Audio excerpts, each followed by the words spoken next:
Welcome to another edition of E.W. Jackson for America. Great to be with you again today. I'll be there from, speaking at noon. And I guess the luncheon goes until 2 o'clock or thereabouts. So that just wanted to get that out of the way. And was there anything else I was going to mention to you? I don't think I've mentioned this so far. We're a little bit, I got a couple things I need to mention. One is I will be at the American Family Association retreat on the 3rd of April. That's a Wednesday. I will be speaking there that evening, the evening of the 3rd, if I am not mistaken. It's at the event is going on, I think, the 3rd, 4th, and 5th. And I'm going to be there the evening of the 3rd. I think I'm heading back on the 4th. As a matter of fact, yes, I'm heading back on the 4th to be back in time to do Truth and Liberty, of course, that evening, because starting the 21st of March, I will be on every Thursday at 5:30 p.m. Eastern Time as host of Truth and Liberty. I will be a regular weekly host on Truth and Liberty. That's Andrew Womack's sort of political outreach program for Christians that's going to be airing on gospeltruth.tv, gospeltruth.tv, and later on it's going to be airing on his cable network, because as you all probably know, that Andrew Womack Ministries is establishing a cable network starting in September. So there is that. And then, oh my goodness gracious, I said I've got several things. This coming Thursday night, the 14th, I will be at my own fundraiser, Stan's fundraiser, and that's going to happen at the Good Shepherd Lutheran Church at 1489 Laskin Road in Virginia Beach, and that starts at 5:30, goes till about 7:30. That's this coming Thursday evening, so if you're in the area, stop on by. Would love to see you there. It's kind of a fundraiser / meet and greet. And we'll be talking about some of the initiatives that we are creating for STAN to sort of further our mission of bringing Americans together across racial and cultural lines to uphold Judeo-Christian values and principles. And last but certainly not least, on June the 11th, for Cornerstone Chapel, but it is in Leesburg, Virginia. That's in Loudoun County. It's in Leesburg, Virginia. So please check that out. You won't want to miss that. And see if I can, I think there it is right there. Yeah, there we go. There we go. I had it right in front of me. 650 Battlefield Parkway Southeast in Leesburg, Virginia. That's Tuesday, June 11th at 7 p.m. So please save the date and please stand by for more information on that. We'll have some wonderful honorees and speakers. It's going to be a great event.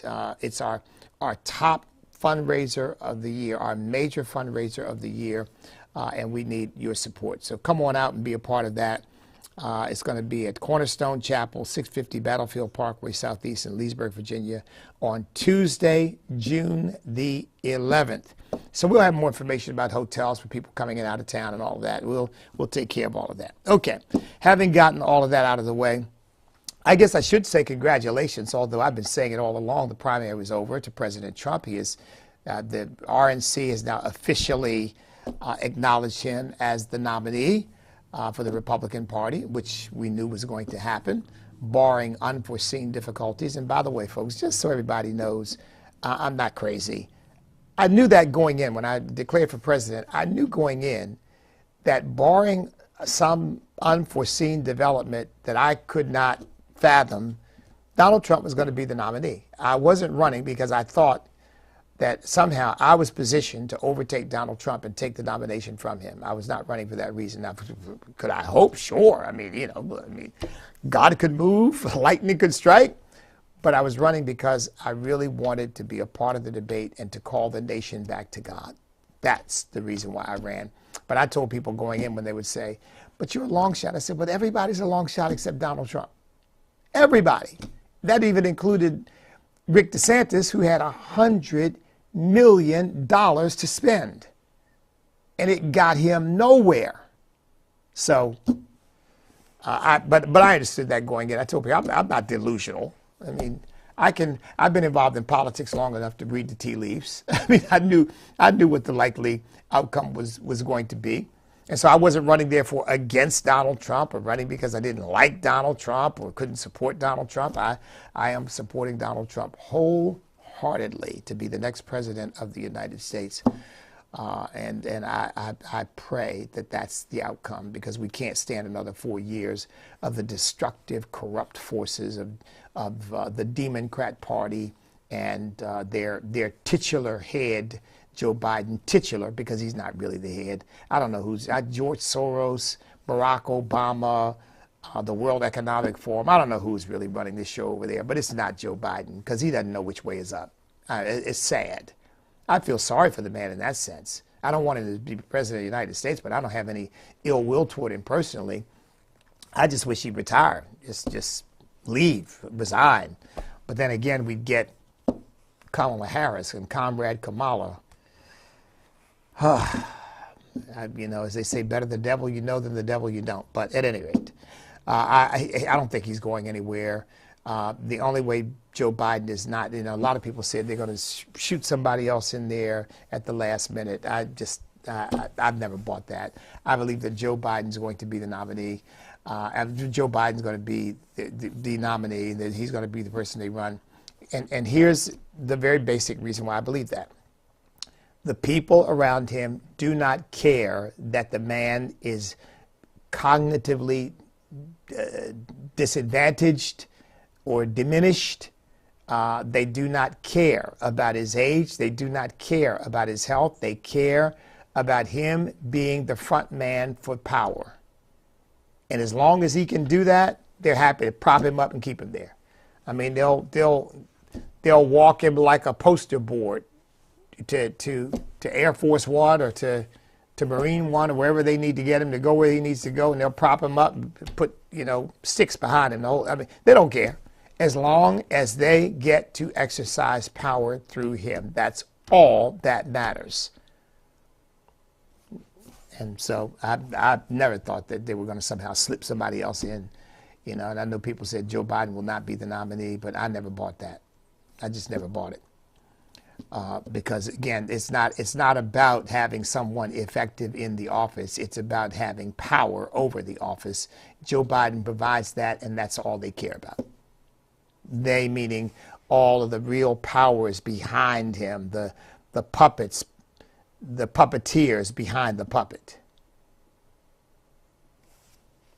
So, all right. Let's deal with the issue at hand today, and that is TikTok.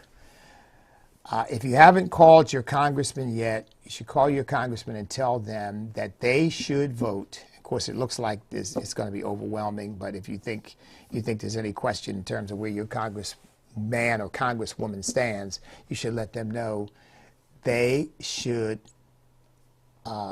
require TikTok to divest ByteDance in order to continue to operate in the United States of America.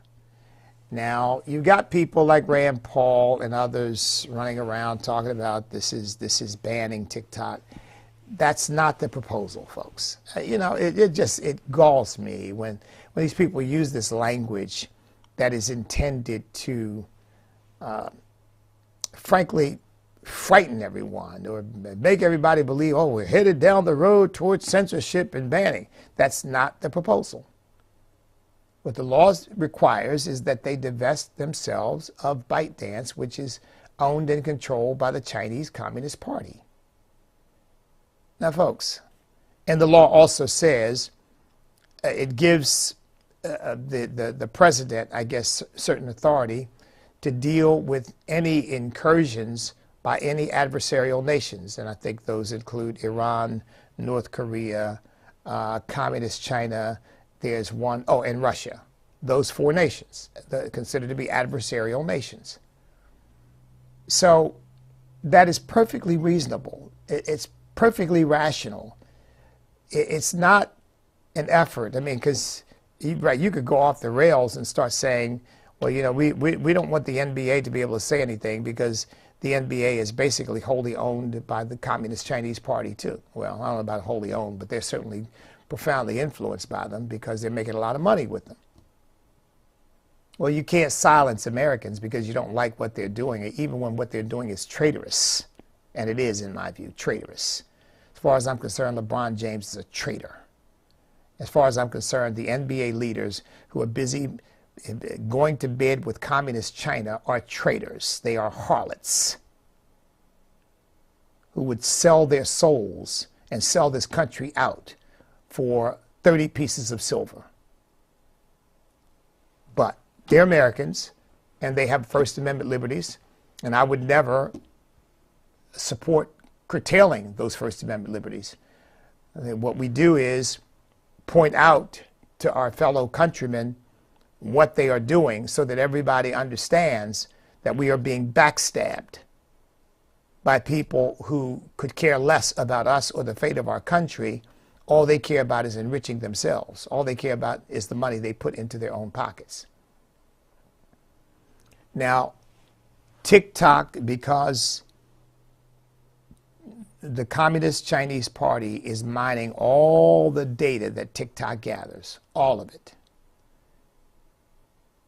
It poses a national security threat to the United States of America. Look, folks, just extrapolate for a second. All kinds of stuff apparently goes on TikTok, and all kinds of stuff is said on TikTok. Some of it somewhat pornographic. In fact, I understand that this website called OnlyFans, which is I guess, kind of pornographic. I'm only sharing with you what I've read about because I don't look at that stuff. But the potential for blackmail, the potential for manipulating Americans based upon the things that TikTok learns about them, is staggering. And you got Joe Biden. So he's apparently going to sign this House bill that is being proposed that would require that TikTok divest itself of the ByteDance investment and watch very closely, because these communists don't have a problem with lying, deceiving, dissembling. They don't have a problem with any of that. They are amoral. They have no moral code whatsoever, except, just like the Democrat Party in America, get and keep power at all costs. And of course, subjugate your enemies at all costs, and we are their enemy. Look, the Communist Chinese Party hates us because we're in the way of their having hegemony over the world, which is what they want. So there's nothing they wouldn't do. And look, folks, they're buying our farmland. They're spying on our military facilities. They're influencing our colleges and universities. They're buying one of the, I forget whether it's the third or fourth largest meat plant in America, which is not about 10 miles from where I live. It's owned by China. It's owned by the Chinese Communist Party, one of the primary producers of American meats. Now, at some point, we've got to wake up and realize we're cutting our own throats by allowing these people to infiltrate our country. As I've said before, the Chinese Communist Party is following the advice of Sun Tzu, The Art of War. And I've read the book. It's been a while since I have, but I've read the book. And I can give you the basic thesis of the book is, either you bring the enemy to such a point of weakness from within that you don't have to fight them, or you bring them to such a point of weakness where even though you have to fight them, they are greatly disadvantaged, debilitated, so that you really don't have to expend a great deal of blood and treasure in order to defeat them, because you've already laid the groundwork for their defeat long before the first shot was fired.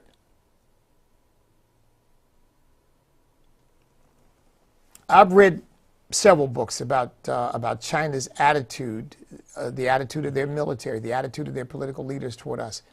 And it is one of, they want us completely subjugated. They want us completely under their thumb. And they're moving to get it done.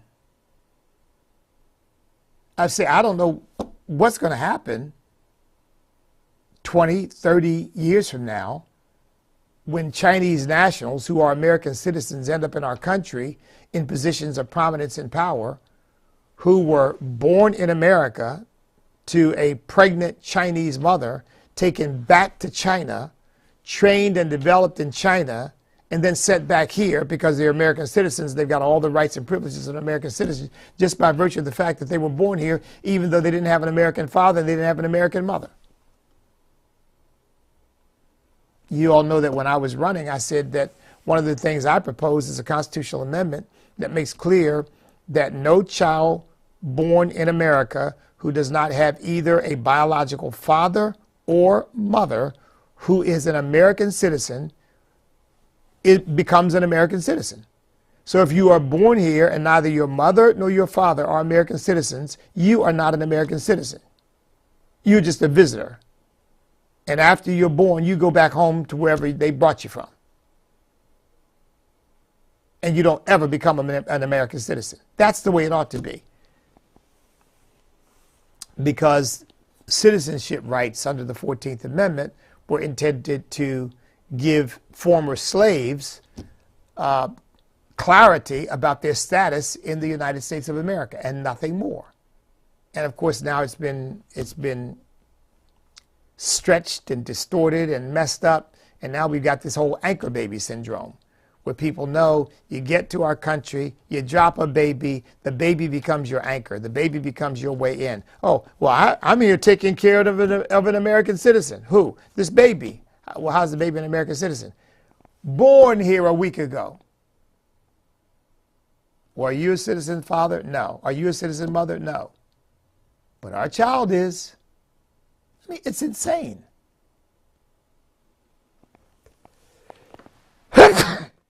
Excuse me, folks. Those sneezes again. So we have got to take action. And that action is not in violation of the Constitution. That action is not in any way a betrayal of our commitment to liberty in our country. It is, in fact, in keeping with that, because it is action taken to protect America's national security. Period. I'll tell you what shocks me more than anything else about this is that the Democrats and the Republicans seem to be united on this one, which surprises me because China's bought up a bunch of these politicians. But I guess they've decided that they don't want to go home and run for office and have their constituents, Democrat or Republican, ask, why did you allow TikTok to continue to operate in our country when it is undermining the health and well-being of our children? And we know that China, oh, and I mentioned the list of things China's doing. I didn't mention the fentanyl that they're bringing across the border. I didn't mention the Chinese nationals that they're sending across the border. I mean, they are working hand in hand with the cartels to basically engage in biological and chemical warfare against the United States of America and our people. This fentanyl coming across the border is chemical warfare against our people. It's killing people left and right. So it's time to put a stop to it. It's time to start reining in China's ability to undermine us from within. And you all know, I'm sure too, that they have on multiple occasions exploited this idea of racial division in our country. And by the way, let me just say, for those of you who can make it we'll probably live stream it. I'm not sure to where. We'll get that straightened out, whether it'll be Instagram or it'll be to all of our venues, but we'll live stream it. But I really got, the Lord has laid on my heart a message at that luncheon that I think everybody's going to need to hear, because what I'm really going to do is really, in effect, try to lay out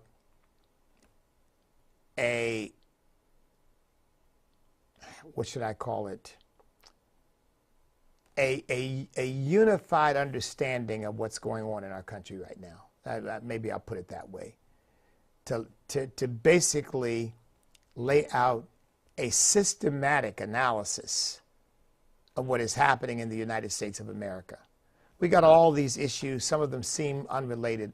I'm going to put all of that together for people so that the business people in that room will walk away understanding what is going on in our country and how it relates to them and to their business, because it really relates to everything. And I'm going to lay that out. But I thought of that because I was thinking of the aspects of our cultural degeneration that lend themselves to people being willing to sell our country out to a foreign enemy so that they can enrich themselves. Because that's really what look, China could not infiltrate America without the cooperation of Americans. If Americans said, no matter how they're trying to get in, no, we're not taking your money. You're not buying your way into our country, period. You can make billions of dollars. Yeah, we know. But there's something more important to that, our personal integrity and the well-being of our country. So no, we're not for sale. Yeah, Americans could do that, but most won't. Certainly the people at elite levels who find themselves enriched by China, like the Bidens, like the McConnells, okay, like who's the guy? Swalwell. I don't know how much money he got, if he got any, but he certainly got something, didn't he? Well, look, the devil will give you the devil will give you whatever you want in order to get from you what he wants. If money won't work, well, what else do you want? What else do you need? So I hope that action is taken, because look, if TikTok were to become an American company, I would go on to TikTok. But I'm not going on to TikTok while it's owned by Communist China. I'm not doing that. I told you I was tempted to, because I thought, but still, there's an audience there to be reached. And I mean, do you just not reach that audience because, it happens to be owned by Communist China? The platform does. And I thought, well, maybe it's more important. But I finally came to the conclusion that, and I really believe this is the leading of the Lord, my conscience wouldn't allow me to do it. I couldn't live with myself to do it. I just couldn't. Because to me, it would be a betrayal of everything I stand for, everything I represent. So I said, well, I'm just never going to reach that audience as long as Communist China holds that platform. Now, we get rid of them, that becomes an entirely different matter. I'd be completely open to going on TikTok, but I'm not going on it while it's owned by people who I know want the destruction of my country, or certainly want the subjugation of my country. I'm not doing that. Now, I'm not the only one in America with integrity. I'm sure there are many, many others who've made the same decision, come to the same conclusion, but there are a whole lot who haven't. A whole lot of people out there who are willing to go on the air and promote TikTok. It's the greatest thing that ever happened. Just go on TikTok. And you just wonder, what are these people thinking? That's why, I've said, and I mean this very, very seriously, folks, very seriously. God forbid, if we were to end up in a hot war with communist China, and that means troops and guns and missiles and maybe even nuclear weapons. I mean, how many Americans would just say, it's America's fault? I side with China. Because they've already been emotionally and psychologically bought. And so they would happily betray our country and support our enemy. How many? I don't know. It's pure speculation. But I've got a right to speculate given how many are willing to just completely sell out to communist China, knowing that they're an evil regime. And I've said many times that these people who are always railing about slavery that ended 160 years ago, America held slaves and America, I mean, they go through all that, the theatrics and all that. And we need reparations. But they're perfectly happy to support a slave state. That's exactly what communist China is. It is a slave state. Everybody in China is a slave to the Chinese Communist Party. I don't care if you get up in the morning and you go off to work like people do in other parts of the world. Your life, your property, your freedom is only at the whim of the Communist Party of China. You are their slave. They can do with you whatever they want to do. If they want to take your job, they can take it. If they want to take your freedom, they can take it. If they want to take your property, they can take it. If they want to take your life, they can take it. You belong to them. You are owned by them. Lock, stock, and barrel. Folks, that's slavery.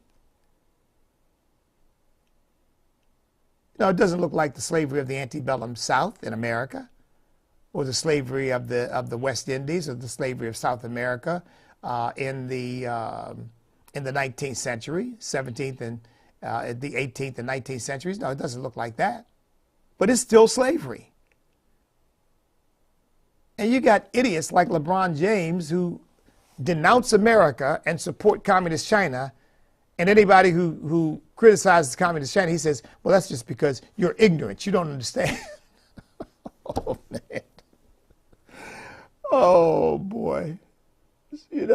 Somebody needs to tell that poor fella, look, the ability to bounce a ball and put it in a basket doesn't make you Einstein, son. Somebody needs to tell him. It just makes you good at bouncing a ball and putting it in a basket. That's all. And because you live in the freest, most prosperous nation on earth, you got people who will pay $25, $50, $100 to see you bounce the ball and put it in a basket. And therefore you get enriched to far beyond your intellect and ability because people like seeing you bounce the ball and put it in a basket. That's it. You ain't curing cancer, LeBron. It's like, so please, the pontificating about international affairs and the ignorance of others with regard thereto, please spare us. Okay, look, ask your congressman, if you haven't already, please vote to divest. Again, when they use the word ban, just dismiss. Say, well, that's not what the law provides. That's not what this legislation provides. So just stop using the word. They want to ban TikTok, but that's the language of traitors. No, they want TikTok divested of Chinese Communist Party ownership and control. That's what we want. Get them completely out of the picture. And by the way, we ought to follow suit on farmland. We ought to follow suit on our universities. We ought to stop all that Chinese money from flowing into institutions of cultural influence so that they end up controlling our people. In other words, they end up owning Americans the same way they own the Chinese. So we've got work to do. Remember, I said that if I became president, I would order a national security audit. And that audit meant I would want to examine every aspect of our culture that pertains to our national security. Food does, our farmland does, our institutions like our colleges and universities where very, very sensitive research is being done at many of our most prestigious colleges and universities. I would want to look into all of that, look into TikTok, look into all of that to determine what are the national security implications of these influences by communist China. And then come back with a recommendation for a law that would completely ban them from ownership or control of any important institutions in our country. I don't want them to own anything, to tell you the truth. I don't know whether one could really argue that they should be banned from owning anything in America. I suppose if China wanted to come over here and some Chinese businessman, the puppet of the Communist Party in China, wanted to come over here and buy ice cream trucks, I suppose one could argue, well, that doesn't have any national security implications. But then again, I don't even know that that's true. My inclination would be to ban them all together. Keep them out. Kick them out. Say, now stay out. And to get all of our manufacturing capacity out of China and put it into the United States of America for good jobs for the American people, or put it into our allies countries with people who are our allies rather than people who are enemies and adversaries. So we're not dependent on communist China for our medicine. We're not dependent on communist China for our clothes. We're not dependent on communist China for our foodstuffs. We're not dependent on communist China for anything. I told you, that our boxcars are being made in communist China. For our subways. I mean, the implications of that, stuff that they could do with those vehicles. The potential for spying, the potential, I mean, it's insane. It's really suicidal. I just finished reading not too long ago, just reviewing that text. If any would not care for his own, he has denied the faith and is worse than an infidel. This is not any kind of racial hatred. That's 1 Timothy 5:8. If any does not provide for his own, especially, not only, but especially those of his own household. And America is our own. We're supposed to provide for our own security, our own safety, our own well-being, our own health. If any would not do that, you've denied the faith and you are worse than an infidel. So don't tell me, well, you're not being very Christian. I'm being very Christian. I'm being very Christian.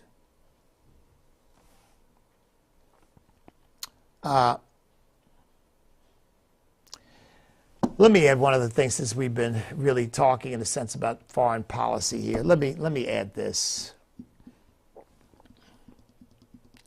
Joe Biden has our army dropping supplies in Gaza. And we're about to build a pier in Gaza for the delivery of supplies. Now, folks, I just got finished saying I'm being very Christian. And again, some people would argue, well, of course you got to do that because you got a lot of innocent people and they need to eat and they're not part of the war. Folks, let me tell you. Biden's trying to be on both sides of this equation.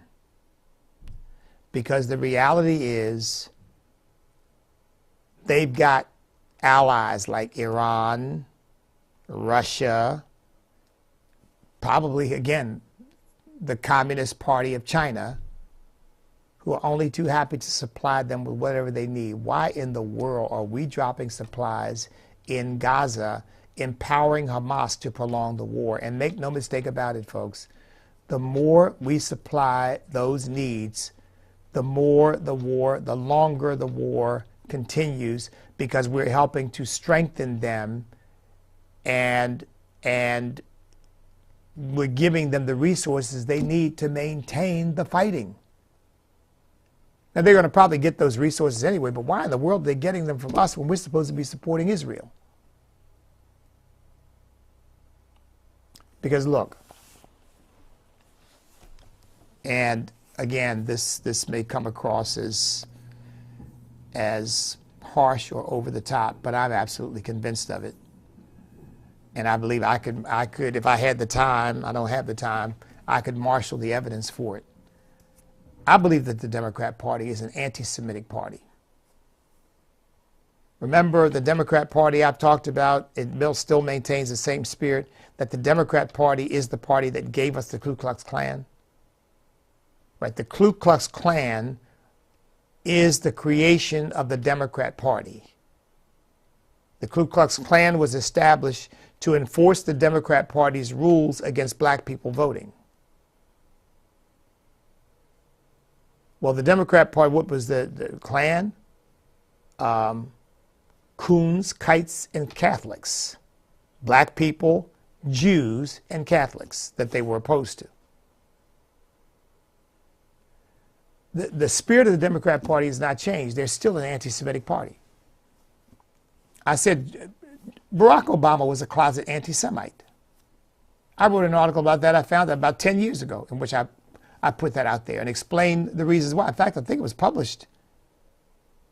It was published in the Washington Times. Pretty sure. I know it was published in one of those newspapers, but I'm pretty sure it was published in the Washington Times, in which I laid out the case for his anti-Semitism and pointed out the anti-Semitism that lurks under the surface in the black community. You know, Jews this and Jews that.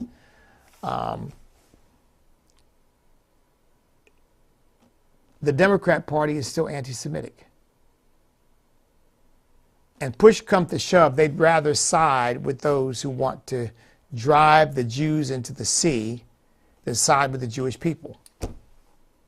Which is why they're always against Netanyahu, because Netanyahu is unapologetically committed to the preservation of and the health and well-being of the national security of the Jewish people in Israel. And they don't like that. They want somebody who feels about Israel the way they feel about America. Well, you know, America's not so great. Remember that line by Andrew Cuomo? When Trump came out with his slogan, "Make America Great Again," and Andrew Cuomo, former governor of New York, disgraced former governor of New York, comes out and says, "It was never that great." Remember that? That's, and you can't say, well, he doesn't really represent the mainstream of the Democrat Party. He was an icon. I mean, they were praising him like he was the second coming, and oh, what the wonderful things he's doing in New York, and he's the kind of, I mean, they were doing profiles in courage of Andrew Cuomo. But he had no problem kind of denouncing America. Tim Kaine, our senator here, America didn't inherit slavery. America invented slavery. I said, you know, you got to raise your IQ 200 points to be as dumb as he is. I mean, that's just so stupid. And he's a Harvard Law School graduate. I mean, Lord, help us. It also almost renders my degree a nullity. But their visceral reaction is against Israel, not for Israel. I mean, the people that it is Democrats who support the divestment movement, the boycott, the BDS, boycott and divest, and something else. But that movement to boycott and divest from doing business with Israel, it's Democrats who support that. That's really the heart of their party, no matter how much they pretend otherwise. That's why Barack Obama mistreated Netanyahu, and frankly, Joe Biden is doing exactly the same thing. We need a ceasefire. Yeah, we need a ceasefire. But, you didn't call for a ceasefire when they were raining down bombs on Israel. But now that Israel is set to destroy Hamas, we need a ceasefire. We need to end. I mean, people can hide what they really think for only so long. And eventually it leaks. And that's what we see. They don't support Israel at all. But they feel like they have to. They're kind of hemmed in. Israel is an ally in the Middle East. But they would prefer not to have to support Israel at all. And frankly, I think they wouldn't care if Israel were driven into the sea. I think most Democrats wouldn't care. Maybe the Jewish ones would. But they support a party that they have to know does not support Israel. By the way, I'm scheduled to go to Israel next month, on a fact-finding mission with a group of preachers. So be praying for me. But I will be in Israel here shortly. But the Democrat Party they don't care about Israel. They don't like Israel. And don't see.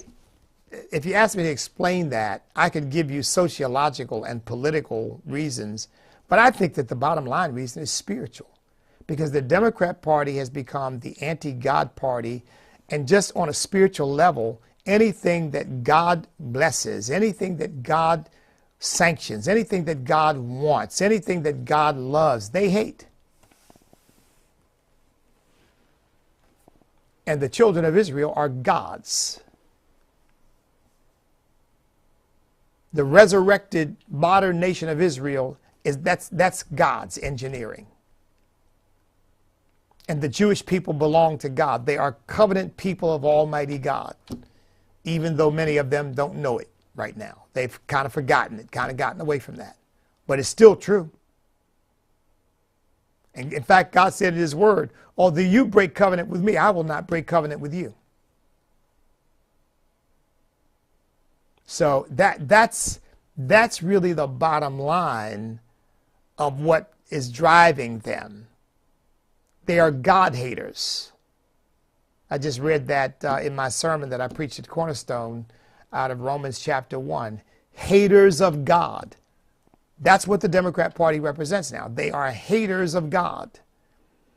In fact, my wife just brought it with me this morning. Jack Hibbs got into a controversy because he ended up praying a prayer at the opening of the House that caused the Democrat Party to just go apoplectic, because he prayed in the name of Jesus. And he prayed for the salvation of souls. You can't do that. Yeah, I can. I've got a First Amendment right to do that. They wouldn't have asked the Muslims to come in there and not mention Allah or not mention the Quran. But they want Christians to not mention the name of Jesus and not mention salvation. I mean, give me a break. Grow up. We still live in a constitutional republic. We still have First Amendment liberties, and we are going to exercise them whether they like it or not. But they don't like it because they don't like God. That's the bottom line. They are God haters. Well, that's going to do it for today. Oh my goodness, I can't. Some folks. I look at the clock and realize, I've got 10, 15 minutes, and then you look up seems like the next minute, and it's over. So I've got to go. But look, God bless each and every one of you. Don't forget to support our various efforts here. Check out this website if you haven't, americasforgottenchildren.com or .org. Either one will get you to it. I think it'll be an eye opener. Okay, I'm going to go. Look, no matter what they say or do, and no matter what Communist China says or does, and no matter how many traitors we have kind of bowing and kowtowing to them, you stand up, step up, speak up, refuse to back up, because we cannot be defeated if we will not quit, because we are on God's side.